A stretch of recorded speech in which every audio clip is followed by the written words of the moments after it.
It is now day 31 in the Israel-Hamas war. Here are the most recent developments.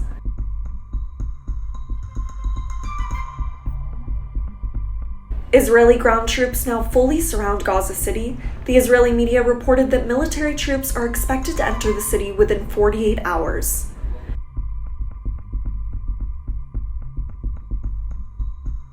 Over 9,700 Palestinians have been killed in Israeli airstrikes so far, with more than 4,000 of them being children and minors, according to the health ministry in Gaza.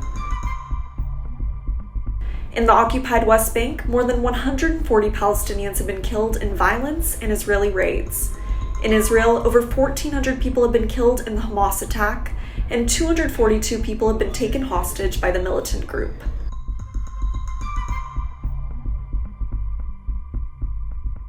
The Palestinian Authority will not accept a partial transfer of tax funds from Israel. This is because the transfer withholds sums earmarked for administration expenses in Gaza, like the salaries of health workers. The funds are collected by Israel in areas of the occupied West Bank and paid to the Palestinian Authority under a long-standing arrangement between the two sides.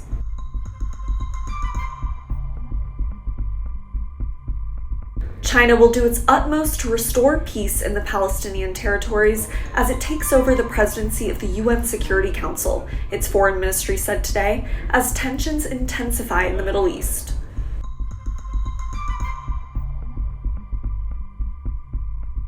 A Palestinian telecommunications company said on Facebook that it is restoring landline, cell phone, and internet communication services across Gaza. This comes after communications were shut down by Israel yesterday.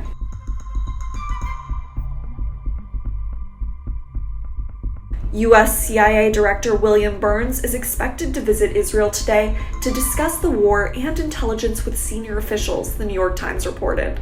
Burns will also make stops in other Middle East countries to discuss the Gaza situation.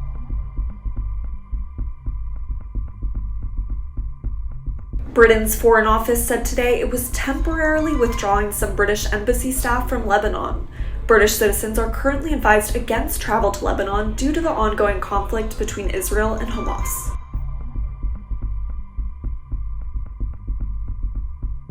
A spokesperson for Israel's military told CNN late last night that bombardments in northern Gaza were halted for several hours for 2 days in a row to allow civilians safe passage to move to the south of the narrow coastal strip.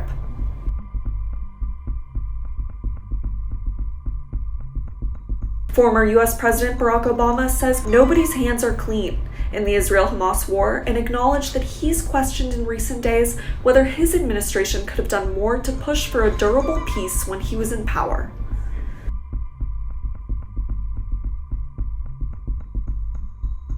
Jordan's Air Force airdropped urgent medical aid to the Jordanian field hospital in Gaza early today, according to a post on X.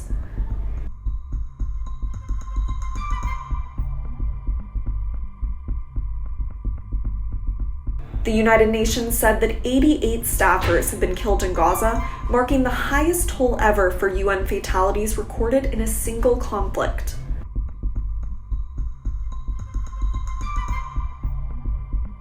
The U.S. military has acknowledged positioning a nuclear-capable submarine in the Middle East. It provided no other details in its online statement Sunday, though it posted an image that appeared to show a submarine in Egypt's Suez Canal near its Suez Canal Bridge.